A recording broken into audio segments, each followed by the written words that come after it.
তখন ইব্রাহিম আলাইহিস সালামের বয়স তাফসীরের মধ্যে আসছে প্রায় 80 বছরের উপরে, কিন্তু কোনো সন্তান সন্ততি হয়নি।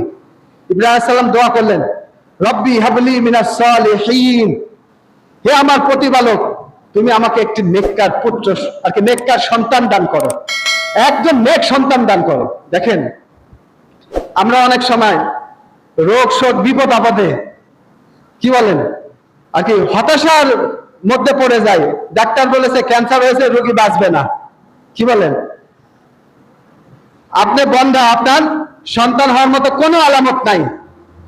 তো ইব্রাহিম আলাইহিস সালামের বয়স হচ্ছে 80 বছরের উপরে, সন্তান হওয়ার কি কোনো আলামত আছে? আছে। তবে আল্লাহর খাজানা কিন্তু খোলা আছে, আছে না? আল্লাহর সাহায্য কিন্তু খোলা আছে। আল্লাহ কি কোনো কিছুর মুখাপেক্ষী?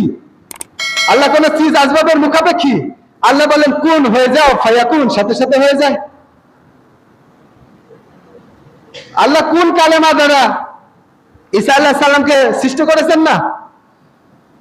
তার মায়ের গর্ভে ফুঁকে দিলেন না আল্লাহ? এই কোন কালেমা দ্বারাই কিন্তু সৃষ্টি করেছেন।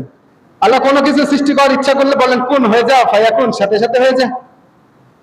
তো ইব্রাহিম আলাইহিস সালামের 80 বছরের উপরে বয়স, দোয়া করলেন রব্বি হাবলি মিনাস সালিহিন, আল্লাহ আমাকে নেককার সন্তান দান করো।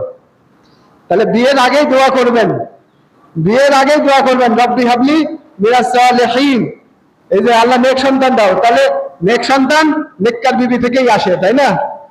নেককার বিবি থেকে নেক সন্তান আসে।